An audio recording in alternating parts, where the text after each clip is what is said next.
Hi. So we are here together to look for ways to regenerate the ecosystem, to regenerate communities, to regenerate the economy, to regenerate everything. And we do that through design, regenerative design. And so we're designing organizations and systems that can achieve whatever it is we're trying to achieve. And in this case, it is starting an eco-regeneration camp in Hotlum, California, on the slopes of Mount Shasta. That is what this couple is attempting to do. Although they are currently in Colorado, I am in Oklahoma. But we are collaborating to come up with a business model for their property to function profitably, or at least enough to create that regeneration and abundance that we all so desperately need in order to survive on this planet. So I invite you, the audience, to join us in this conversation.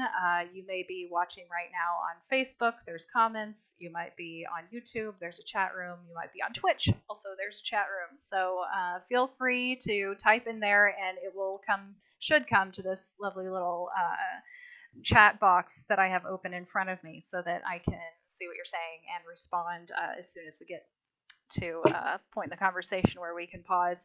So please go ahead and just make a shout out, let us know you're here, and if you have any questions, comments, ideas you want to share with us, please feel free to do so. But today we're going to be talking about the organizational structure that we're creating for this camp. Before we dive into details, let's do a little check-in. So how are you guys? Go first this week. Okay. Yeah, we've been working on some projects here at the house in Colorado, which is a tiny house, and we're working on putting skirting on, which has been a very big project. So we've been working on that, and it's coming along. So yeah, awesome. I'm good. Thanks. Jonathan, how are you? I'm good. I'm tired. We got up early and built a new compost bin before we started working on the skirting, and took the dogs for a walk. And yeah, it's been kind of a day at home. Didn't have to go down the mountain to work on the river today. So just busy here. And I'm enthused about this whole topic of, who are the players? So I'm anxious to jump in. Awesome. Yeah. Awesome. Thanks. Yeah, I'm doing pretty well. A little hectic since I'm trying to finish my master's degree by the end of the year, which means finishing my final paper by the end of this month. And I still have 8,000 words to write. So fun. Well, I think you said it was 10,000 last week, so you got some done. I did get something done. I got a lot of the kind of resource collection and the background information collected and things outlined. Getting there. And I just met with my advisor and we talked about strategy as far as completing the rest of it. I feel good. It'll get done. But it means that I'm not putting a lot into the show at the moment. But very soon I will be able to hopefully get us more of an audience and create more content and all of that sort of thing. Cool. I'm looking forward to it. All right. So, yes, as the audience can see below me, I have the Regenerative Enterprise Design Workbook, which is just my list of questions that I've been asking them. And we'll just kind of skip right on down to the section we're working on, which is structure. So last time, we had kind of skipped to the question talking about roles. Because, you guys are pretty still unclear on the exact organizational structure as far as whether it's going to be an LLC or what kind of legal structure you're going to have.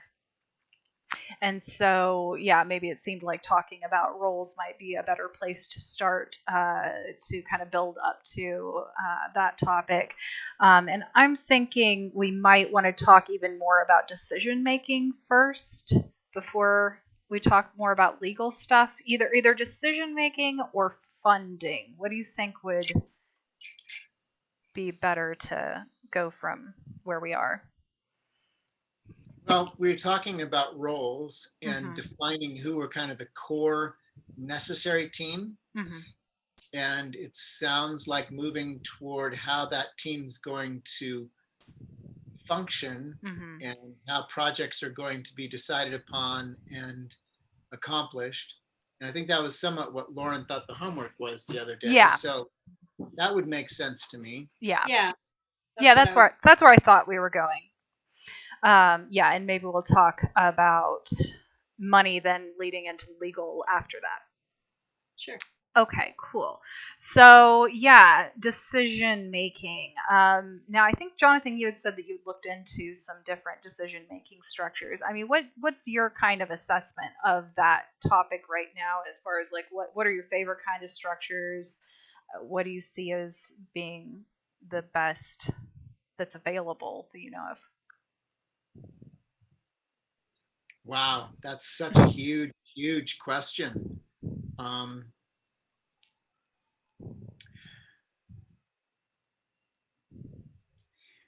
You know, I have these idealistic philosophical views, and in practicality, sometimes the human revolution, is not quite up to the task of living our ideals. And so we have to have transitional models. And so I've been in conversation with our friend Nick a bit about a governance structure of an organization in California. We've been involved in an organization that attempts to use consensus, but because it kind of has a rolling membership, not everybody's really, super adept at that process, and it takes a lot of vulnerability to do it right. We've been talking a little bit about ranked voting lately for certain roles in our political system. And I think that sometimes having, a ranked voting about a particular project, especially prioritization, could be interesting. But I guess I'm leaning toward, since we've talked a bit about a sociocracy of sorts, that I'm leaning toward developing a model where people, have some ability to give a lot of input, to share in the decision-making process, and not derail the process. Well, simultaneously, I really think that there's a danger to kind of, follow the herd group think. And I think that it's important to have people have the capacity to make dissent in kind of traditional models of consensus. There's always the stand against, if you feel like something is, morally wrong. And I think that that's an important mechanism, as long as people understand that what that requires is that there be questions raised and solutions explored, that it's not like a dead end block, like then nothing gets done. But I also think that in certain circumstances, this idea that like, okay, you can have your first choice, second choice, third choice ranked voting, and it would be your first choice to start with, second choice to start with, third choice, especially on prioritization. Because a lot of things, when you're talking about developing infrastructure or prioritizing needs, people have really different thoughts about needs. And this kind of leads me to this idea that I've been just starting to explore around some of the roots of nonviolent communication and what are our true needs, and helping people understand that, as we move into a new cultural paradigm, that a lot of what we thought were our needs, like our creature comforts, are just not going to be available to us. And we have to really look deep in our hearts and prioritize things differently than we used to in the 1980s or 1950s. And so, yeah, there's going to have to be a lot of preliminary work for decision making, but I guess I'm leaning towards some form of a sociocracy, with some stylized ranked voting as a way of moving processes forward. Cool. Yeah, My Lauren, com- do you have anything to add to that, Lauren? Yeah, I think that, I mean, I'm with you on that kind of governance. And I think the process, one of the things that I've experienced as far as consensus Mm-hmm. is there's a lot of, with this other organization, there has historically been a lot of conversation about the process and very little action, Mm-hmm. moving from that to like, all right, it's time to actually decide, you know? And so I think that that's the biggest thing that I want to make sure that we address within the our governance structure is to be able to like move from just talking about the process and to, you know, doing stuff. Yeah, totally. And I don't know the best way to do that. This other organization is the only one that I've been in that has had a designated governance organization wide at all, you know, and you know, that's something other than voting. Sure. And so yeah, so I don't have a lot of examples, but that's my only concern. And I see that actually with us, like Jonathan and I, sometimes when we're trying to make a decision, or when we've got other people in the conversation as well, we spend a lot of time talking about making a decision. And then there's not a lot of deciding. Totally. Yeah. Moving to the, you know. Yeah, I've got a lot of similar experience. Yeah, Totally. so that's, and I would love your support in helping us develop that in a really solid way, especially when it's not just the two of us having these conversations. Cool. Yeah, thank you.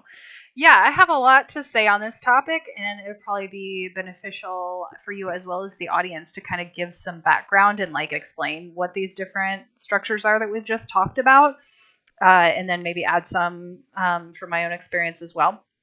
So, yeah, I mean, most people are used to in business environments working with a strict hierarchy, and just to give a juxtaposition, like with hierarchy, usually you've got managers who hire people, assign people tasks underneath them, and then that manager is responsible for making sure that the person they've delegated to does things in the way that they want them to do it, and so they have full authority to tell their employees or subjects, I want you to do it this way. Which makes sense, especially when you're just wanting to get stuff done and you've got people who know what to do and then people who don't know what to do, and in some contexts that really works, especially when you've got like a team just showing up to like garden or something and nobody knows what they're doing except one person, you want to be able to just tell people what to do, which can be hard for some of us who, want to be more egalitarian, but maybe that's actually an edge we need to push more, it's like taking leadership and being able to tell people what to do when that's what's appropriate. But when an organization gets bigger and bigger, that structure becomes more and more cumbersome because when people lower on the ladder see that something needs to get done, they can't make the decision themselves. They have to go to their manager and ask for permission. And sometimes that manager has to ask their manager for permission, and that manager has to ask their manager for permission. And so you end up with this ladder where you have to like send decisions way up the ladder and then have some judgment call, and then they got to come way back down the ladder, and making changes becomes very difficult. And people tend to not feel like they have very much power or autonomy. And also, like in that whole chain of command and things going up and coming back down, they tend to get kind of changed depending on people's preferences, and so what the, lackey on the bottom on the floor who's actually doing the work, they see something that needs to get done. They say, I want to do this differently. By the time they get the command back of what they can do, it's often like half of what they asked for. It's not quite, what they thought they needed to do. So yeah, you end up with kind of 50% of what you want if you get anything. So people get frustrated with that. And I've never worked in any sort of corporate structure that has that many layers. Oh yeah. So that all sounds very cumbersome. Yeah. Well, I mean, in my current position with natural grocers, I feel that way because, I'm the vitamins manager. And if I want to change the layout of the vitamins department, I have to ask my manager and I have to ask the vitamins manager, at head office. And, it has to be like a policy company wide decision often to make even small changes to things, or like bringing in a new product, that's got to go through at least 3 different levels of approval. So yeah, it can be a bit cumbersome. I mean, I also understand the reasons that they do it that way, but yeah, in some instances, it's too cumbersome. So yeah, that's hierarchy. And then so, more egalitarian thinking people said, we don't want that, let's do the opposite, which is kind of consensus. And that's I've gotten into lots of debates with proponents of consensus, and I was a huge one for a long time. I tried consensus for about 10 years. And what they'll argue is that consensus is actually, you're supposed to just say yes to proposals unless you have a reason to block it, right? And so they'll say, oh no, it's the same as sociocracy. It's the same as consent. Because if somebody can't block something, it passes, right? I mean, is that how you guys have experienced consensus? No. Not exactly. No. Not exactly. No, because most people in their minds think consensus means we have to agree. And so they're tempted to keep like giving their input and talking it out until you somehow come up with something everyone can agree to. And that's often either not possible or it takes a really long time. So it's also very cumbersome. And you also end up with this, everybody having input, and you get this compromise at the end that's not what the original person who proposed it wanted. And often it's not what anyone wanted. And nobody's really owning it because it's everybody's, and when it's everybody's, it's nobody's. And so you end up with these proposals that often nobody's really excited about, nobody's really taking ownership of, and from my experience, it ends up just not getting done very well, if at all. So those are some difficulties that we often have with consensus. There could also be the problem that somebody just blocks everything. They don't want things to change. So I don't like consensus anymore. I don't. Unless, sorry, what? What do you like? I like sociocracy and holacracy, and I'm about to get to talking about that. Great. I mean, John talks about those a lot, and I have a rudimentary understanding. Okay, I'll try to give a nice little overview with a bow on top. But I just want to say about consensus, though, it can be appropriate in specific decisions. Like if you're living in a household with other people and you want to like choose a new housemate, sure, everybody should agree on who gets to move in because you need to be comfortable with that person living with you. Specific decisions like that, like it makes sense. Okay.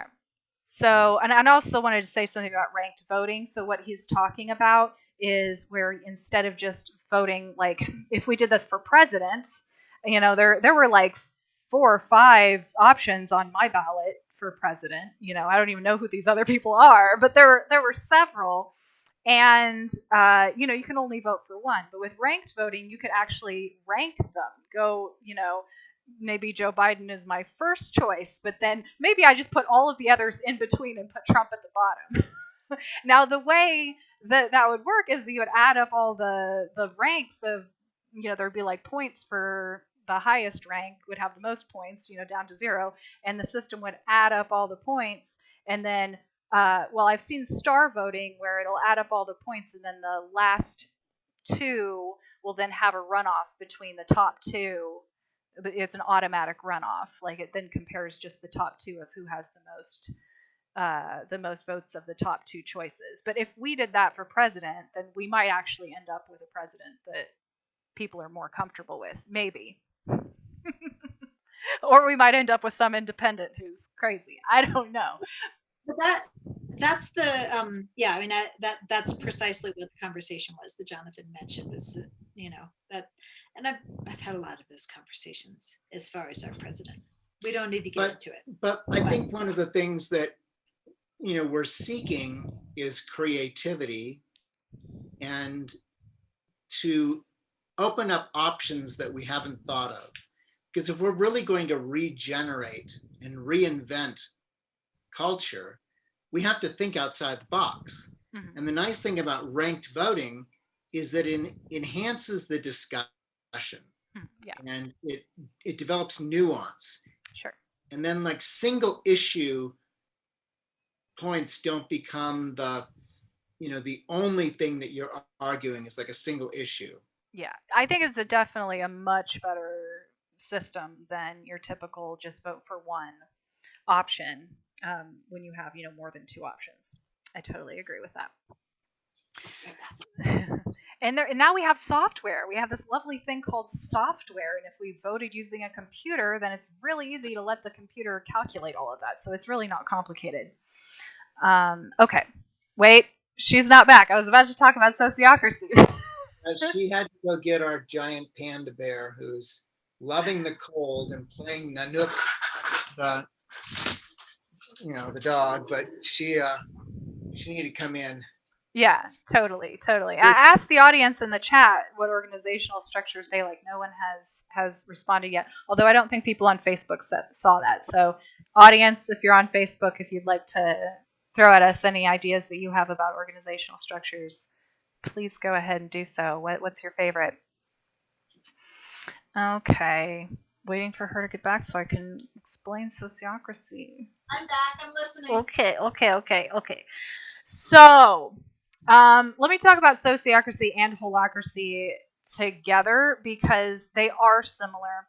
Sociocracy is just a set of principles. It's not a full decision-making structure. It doesn't have specific rules. It's just a set of, I think, 5 principles. And those principles, at least I think, are present in holacracy. Brian Robertson, who invented holacracy, claims that he didn't know about sociocracy when he invented holacracy, which is interesting because from my understanding, it follows all of the principles.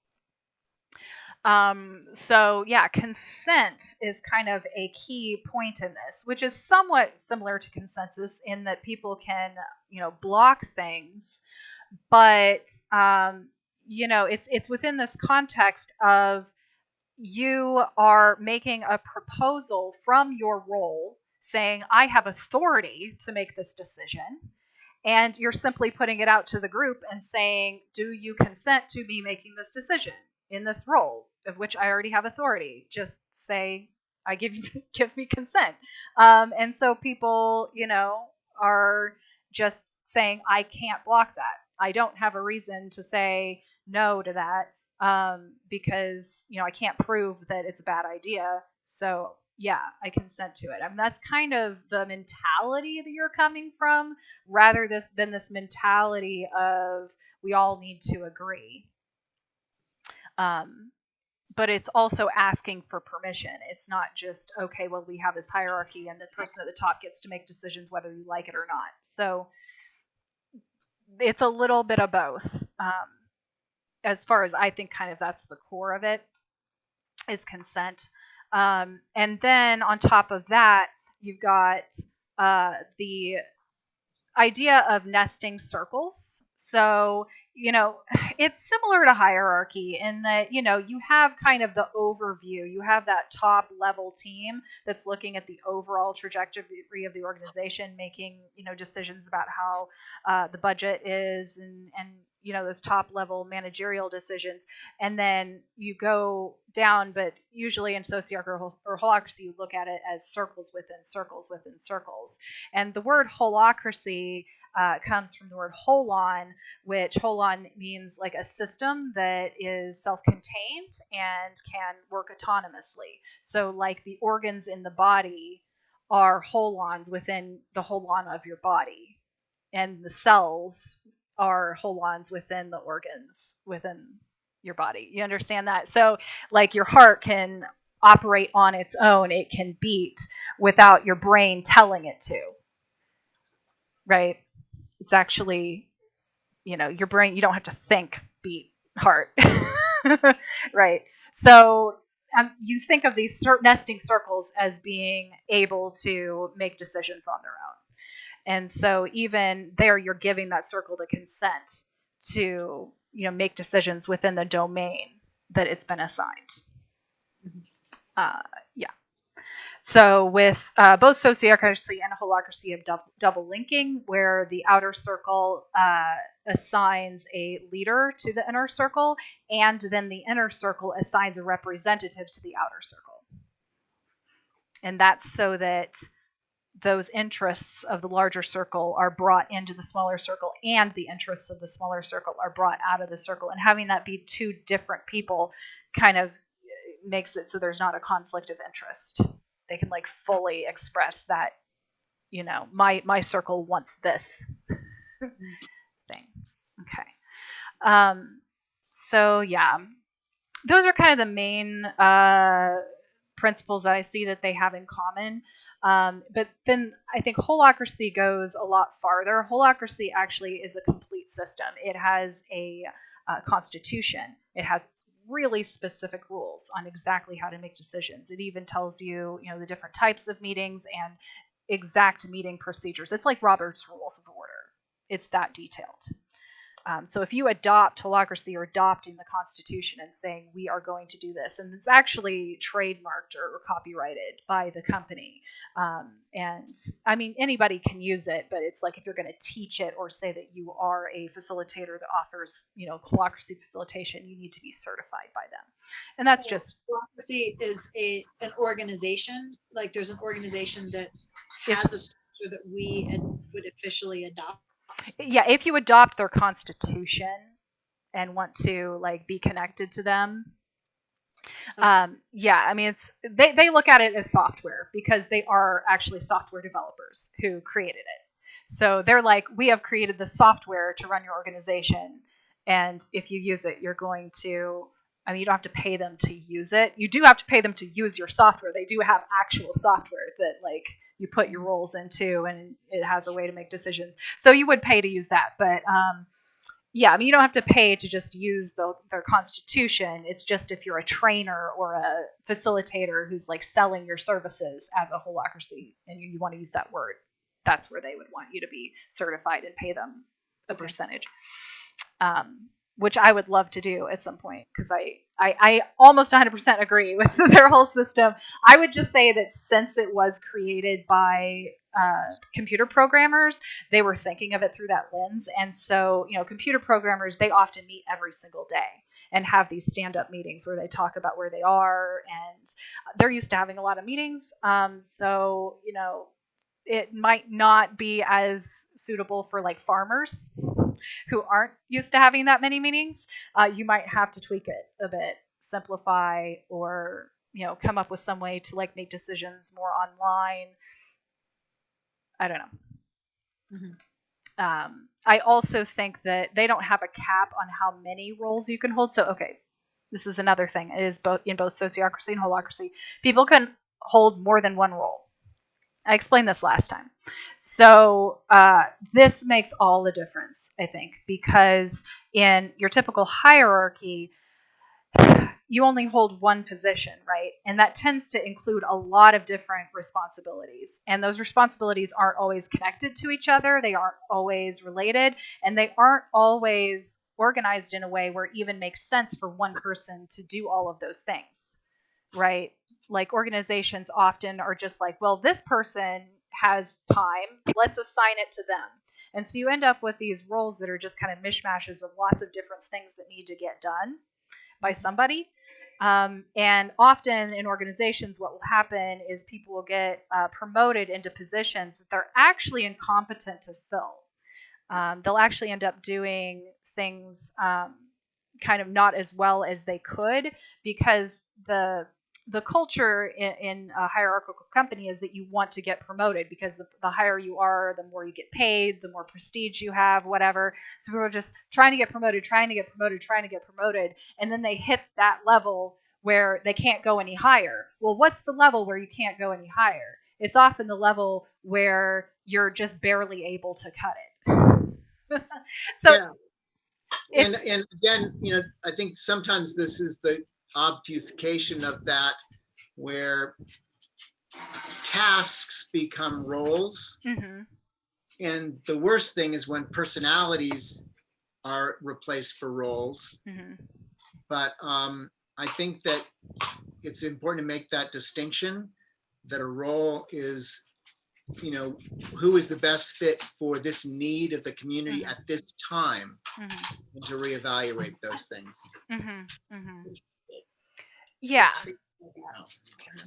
So yeah, with the idea of people holding more than one role, it's easier to adjust and change because people are not as attached to the, you know, level on the ladder, because they have roles in multiple levels of the ladder. And if you just lose one role, you can just replace it with another role. And so people are seen more as equals. You don't have that kind of ego battle going on as much. And it's more about finding roles that fit your skills and fit what you want to do. This is a sociocracy that you're... Both sociocracy and holacracy allow you to have multiple roles, and that those roles have a purpose, accountabilities, responsibilities, and domains of decision making. And those are very well defined. And so, yeah, I was saying that holacracy doesn't have a cap on how many roles you could hold. I really recommend that you have a cap. I would recommend that cap be 7. 7, according to studies, is how many things you can hold in your head at once. So you could actually think at one time about all of the roles that you hold. I've seen even Brian Robertson in the Holacracy organization holds 30 roles. I think that's too much. It's just too much to keep track of. You end up not paying attention for roles for months at a time. You know, like if you really want to hold your roles well, then I think limiting the number, combining things that make sense to be combined, so that you can, just know what your job is, not have to look at a list to remember what your job is. Can you just give some examples of what those roles are? Because I can't even think of what 30 roles would be. Oh, yeah. So, I mean, they're computer programmers. They'll just... and what I mean is just not necessarily within the holacracy organization, but sure, just some examples within like what we would have at Hotlum. Yeah. So, I mean, you could have like a tree steward who just does trees. You know, you could have a creek cartographer. You know, yeah, like you just, if you get too specific, you end up with roles that are just doing like one thing that might take somebody 30 minutes once a month. You know, like you want your roles to be, you know, significant domains within your organization, I would say. And I would say, you know, not more than 7, and each role should be something that would take you at least an hour a week. See, again, it sounds like it's task versus role. And right. I think making a delineation between, you know, someone who is, you know, mapping the creeks versus the person who is supposed to be tending the trees, to me, those aren't really roles as much as maybe they're tasks. Sure. But that having a certain responsibility that is tied to a domain of activities ends up being perhaps a role, but everybody can pitch in on a particular task. And so that's where I think it's really important to delineate those. It just gets kind of kooky to say, you know, you're the big Balabutsky because you wash the bottles. You know, just kind of kooky. Yeah, and defining them by their purpose, and they do try in Holacracy to say this, like each role has a purpose, and it should be like the purpose statement we came up with. Like it should be something tied directly to the purpose of the organization, and it is, you know, fulfilling like a need rather than doing a task. Does that make sense? Yeah, that helps. I think that delineation, as you're describing things, I can think of, oh, well, these are some of the roles that I've taken on. Yeah. and the roles that our friend Green Man has taken on, or whoever.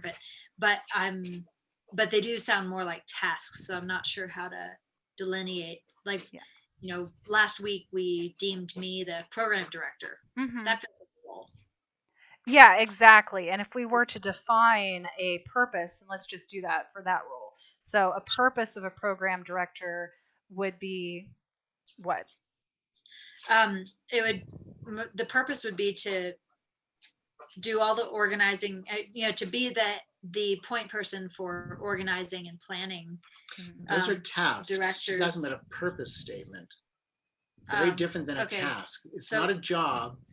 It's a role that's assigned to a purpose, which is different than an objective. Yeah, so the purpose of your organization is to participate in the healing of humanity's relationship with the biosphere.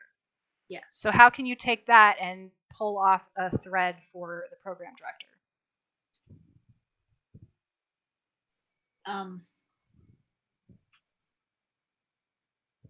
I'm not sure where you're... To support the development of programs that support the healing of our relationships with the more than human world. Like, that would be a purpose. Okay. And then all the tasks that program director does or assigns to another should be in relationship to that purpose. Okay. And not be like, oh, we're going to have, a beer pong party, and that's our program for tonight. Like, that's kind of unrelated. Right. And that keeps the threshold of responsibility defined, or the domain of responsibility defined. That's helpful. Thank you. Yeah. All of this stuff is very new to me, so I'm needing guidance from both of you. Thank you. Yeah, totally. Like something like organize the development of programs that support the healing of participants' relationship with the land, or something like that. Sure. Yeah. So you want purpose statements like that, and then under that, then accountabilities. Under that was networking, mountain permit, or maintain permitting, and maintain insurance. And then domains was define what kind of programs we run, choose insurance, make safety calls, and make some financial decisions. So that would be a full definition of a role. People can hold multiple roles in all different levels of the organization. If you lose one role, you don't lose your job. It's not directly tied to your status, or maybe not even your pay necessarily. And Holacracy really doesn't have any rules about pay. It could be anything. So that's kind of the structure, except there's one more thing that I really want to mention about the difference between sociocracy and holacracy. The one thing that I think holacracy does that sociocracy does not do, that I think really sets it apart, is called owning your tensions. So in holacracy, attention is when someone notices that something could be better. It's a problem that needs to be fixed, or it's an opportunity that could be taken. And in holacracy, when someone notices something like that, if they want something to get done about that, they have to decide whether they're going to take responsibility for it. And if they're not going to take responsibility for it, then they need to, maybe ask somebody else to, because somebody needs to take responsibility for it. You're not allowed to just come to a meeting and say, hey, this is a problem. It's everybody's problem. Y'all fix it. And so what that leads to is a very specific process around developing proposals, where someone says, I am noticing this tension. I am now going to hold the process of developing a proposal around it. Whether that person comes with a full proposal that they give the group and ask for approval of, or if they just hold the process of gaining, collecting information from everyone and putting the proposal together right there on the spot, that person is holding that process. So when it comes to that decision-making point, that person is the one saying, do you consent? Do you consent? Do you consent? Do you consent? They're the center of attention during the consent asking process. yeah, then if it passes, that person is then also responsible for making sure that that proposal is followed through with and reporting back to the group on the progress of it, which doesn't mean they have to do all the work. They're just responsible for making sure it happens and reporting back. Okay. So this is one of the interesting dynamics that I've witnessed both at Hotlum and in other organizations that I'm involved with, where either someone makes a comment or there's a tension in the process, and someone says, okay, well, you make the proposal. And then, I've been in positions where I've come back with a proposal and the person was really quite taken aback. And then it became this really bogged down process because no one was used to the holding the energy and the intensity of hammering a solution out. The other thing I've seen is people just kind of like throwing out ideas, but they're not committed to following through whatsoever on it. And so this is about really self-development and people being willing to be in a long-term vested process within an organization and within a project. And so remember we talked about frequency and intensity. So I'm talking a little bit about intensity right now. Like somebody can have really strong feelings about something, but they may never come back. They may just, want to drop the F-bomb, and then they're not committed to being through and seeing the project through that they're complaining about. And so I think there has to be something emergent in this community where there's also something to be said for kind of holding the process through. And I think you were alluding to that, rather than just it being like, I'm so smart because I can criticize something, or I'm so smart because I can tell you that this should be done because this is my grandiose vision. But, we talked a little bit about constructors a couple of weeks ago, like people who are really willing to actually do something rather than just, sit back and talk about it. And so that's the piece where I think our governance has to, vest people with responsibilities if they assert a certain amount of energy toward something. Yeah, I like that a lot. I like that description of Holding. Yeah, of just holding the tension of holding that and committing to follow through. That feels really important, and I think it's a dynamic that we've had. There's been a dynamic of like, you need to do this, to pointing to us, without taking responsibility of like, okay, so hey, we need to do this, and I'm gonna go through all the process to make it happen, and hold that. So I appreciate you saying that, and I think I have a question, which is there anything that sociocracy does that holacracy does not? No, not that I know of. Okay. Because it's just a set of principles that I think holacracy encompasses. Okay. It's interesting to me because sociocracy, has been around for a very, very long time and is often, utilized in tight-knit communities. Holacracy does seem like a business process that was designed specifically for business. Yes. And I think we're somewhat of a blended model. Yeah. We want to have a community where people are able to do more intimate work and explore their own self-discovery and growth, because we're all about relationship.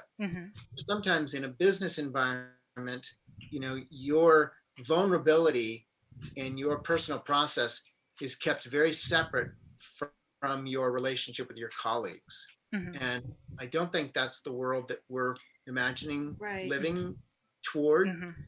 And so I think that there's some things that we can do to adopt principles of sociocracy, adopt some of the methodology of holacracy, and simultaneously bring some of our methodology in. Sure. You know, Sure. one of the ways that we work is the way of counsel. Mm-hmm. And that can be a really vulnerable process if people are willing to be brave and committed to deepening. And so I think we want to weave some of these things, and it's going to be a creative process. Well, one of the things that I'm excited about, though, with the, I mean, I would like to look at the Constitution of Holacracy, Yeah. just as a, Sure. just as a, like, as a starting point. Sure. There's a lot of things that you're talking about that I think would be really good for us. And our dog is being very needy right now, so that's why we both keep going. Yeah. Just so the readers or the viewers know what the heck we're doing over here. I think she's still hungry. That's what I think. Yeah, Yeah, she doesn't but have to do with herself, but she'll anyway, be okay for the so- next hour. Yeah. So anyway, I think I like the idea of starting out with a model that's already built, and then see like how we can adjust that. Rather than starting from scratch. That feels really good to me, because some of the, like, we've talked a lot about like creating processes and things, and I get a little overwhelmed with like, okay, well, where do we even begin? Oh yeah, it's so complex, and oh my god, I get so frustrated when I show up to these, meetings of people saying, "Yeah, we're going to start a community, we're going to start this thing," and they have no structure, and they just want us to come up with it on the spot. It is so hard and complex. It's going to take years for organization to come up with a structure. Like, start with something, and I think that's a perfect way to go, is to start by looking at a full system and then adjusting it for your needs rather than trying to build from scratch. I think there's another component, though, and it's a double-edged sword. One is that people say, oh, I want a structure, but they actually really don't apply themselves to understanding the structure. And then the double-edged sword is those that understand the structure. It ends up being like Robert's Rules of Order, where people are using it as a tool of manipulation, kind of like in some role-playing game where it's like, well, I know what the rules are, and you can't do that because it says here on line 34 of chapter 10, version V, that you're not allowed to, use that, particular magic, right? And so I think that people have to be committed to familiarizing themselves with the form of governance. And we see that even in our own political process and in our country. People, we understand these processes. And I've seen it time and time again in organizations. Yeah, totally. And yeah, Holacracy was definitely come up with by some gamer nerds who definitely use it that way. And it has been claimed that it is a bit like unpersonal, like the structure of the meetings. It's very much, you can only say these kinds of things at this time. There's not a lot of room to just sit around and talk, which I love, because I am that kind of nerd. I want to get shit done. I do not want to sit around but at the same time, let's have a check-in first.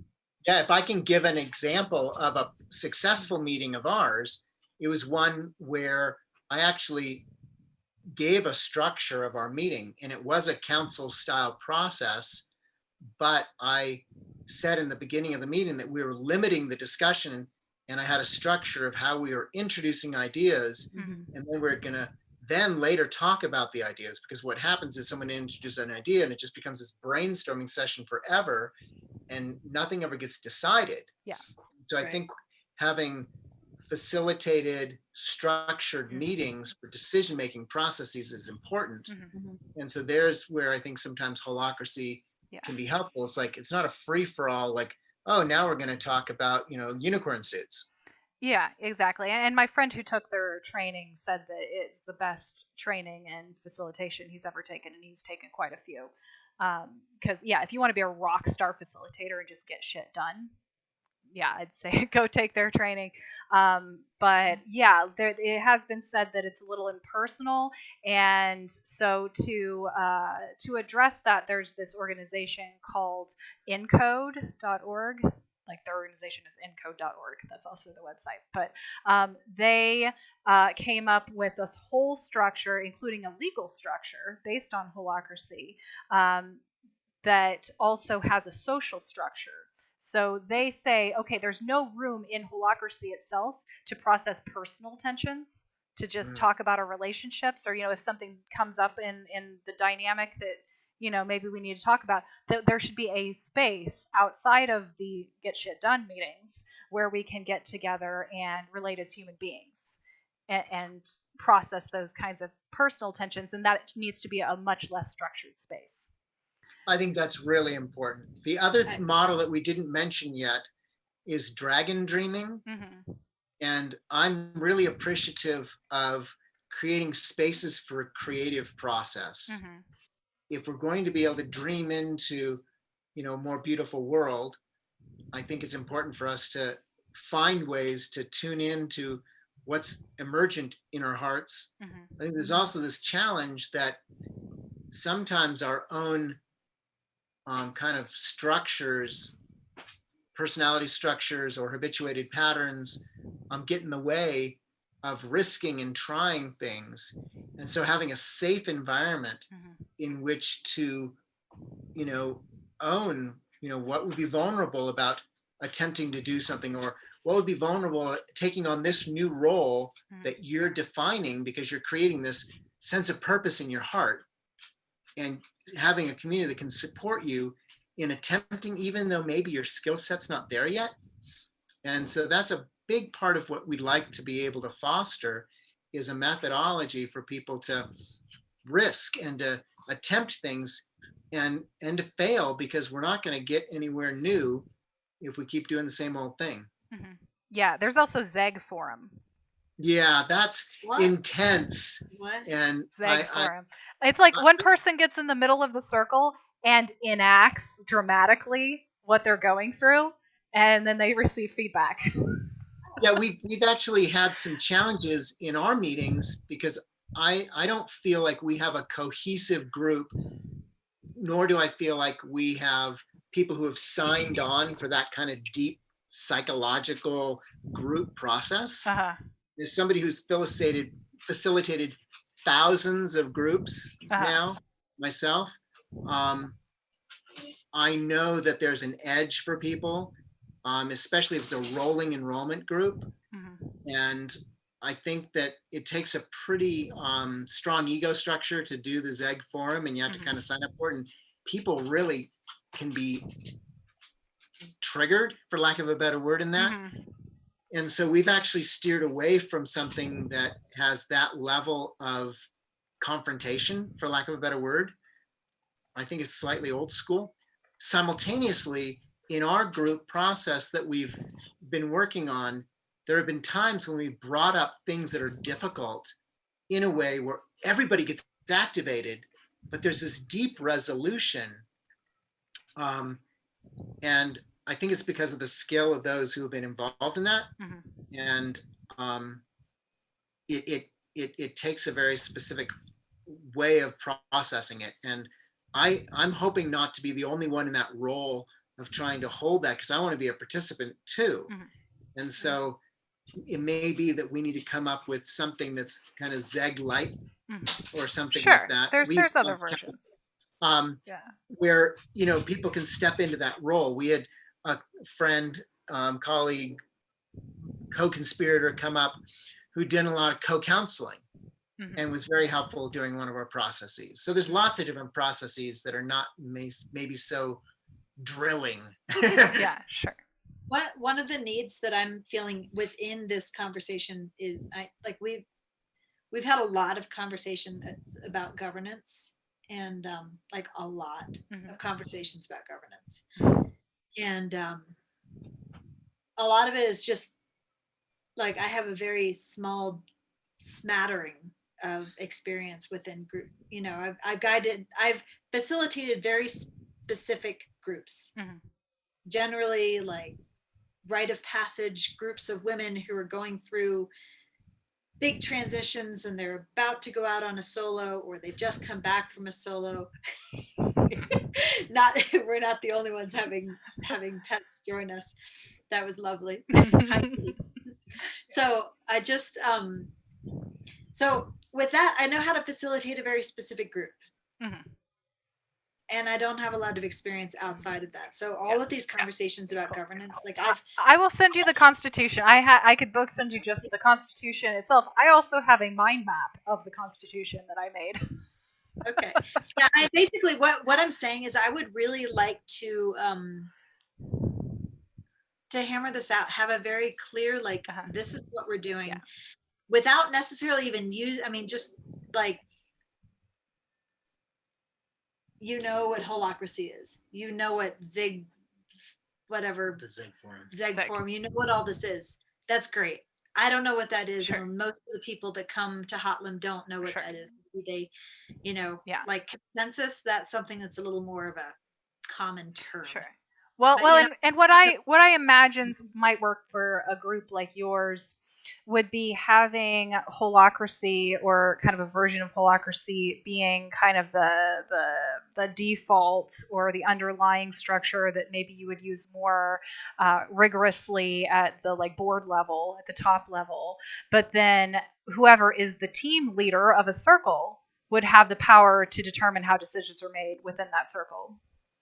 Right, and this is where I think this idea of participants is very different than members. Participant may be learning along the way.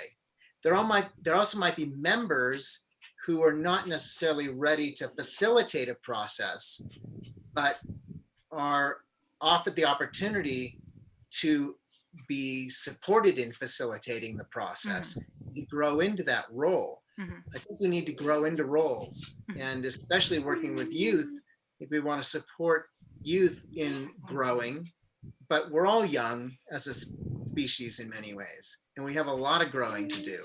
So I think you're right. We want to have a structure that the board kind of understands, those who are in, higher level positions, and they're working on that really hard themselves. And then we're introducing that in different ways, depending on someone's frequency and the intensity of the particular program. If people are coming just to learn how to, gather seeds, that's very different than if someone's doing a more deep process, in a retreat type setting. So it's going to be program based, what we do. Right. So, yes. There's one other thing I want to ask, I want to request. You had mentioned another model that uses holacracy and has this social aspect. In code. Yeah, can you just share, like, email that to me or whatever? I want to look into that a little bit, because I'm, I have a lot to learn. Sure. Yeah, their legal structure is also really interesting, because they use an LLC to make everyone an owner, and instead of people getting paid a salary, you get paid in stock. So there is no employer-employee relationship at all. Okay. I mean, according to like the fundamental, like, underlying principles of holacracy, we're all equal, like that's kind of what they really wanted to bake in, even at the ownership structure. Because if you're operating a holacracy within like a corporation, there's a disconnect, and often, that's been a real tension in those organizations that have tried to adopt it, is like, wait a second, like, we say we're operating by these principles, but when you look at the board and you look at how, the owners out there that have nothing to do with us could just come in and wipe all this away and tell us what to do, like, it's not really holacratic. Right. I guess this will eventually lead us into this unfortunate discussion of like fundraising and money and things. Yeah. Because, the typical model is, those with the most cash win. Yeah. In purchasing companies and deciding the direction of companies.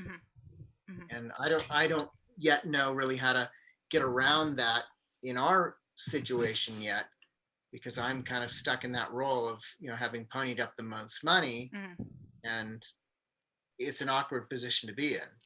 Totally. Yeah. So we're at the end of our time. Yay. But I think we got somewhere as far as understanding what's out there and what we could use and where our starting point might be. So yeah, I'll send you those links. And if anybody is watching this and they also want those links, well, you can go to holacracy.com or .org, whichever it is, HOLACRACY. And if you want access to my mind map, well, you can join my Patreon, and I will post a link to my mind map in the Patreon and also answer any kind of questions that people have. That's kind of where I'm going to direct that kind of energy to have conversations with people about minutia, would be in my Patreon group. So, okay. Thank you so much for joining us, and we'll talk again soon. And yeah, we'll get more into the ownership. Okay. Yay. That's great. Thank you. Thanks. Okay. See you next time.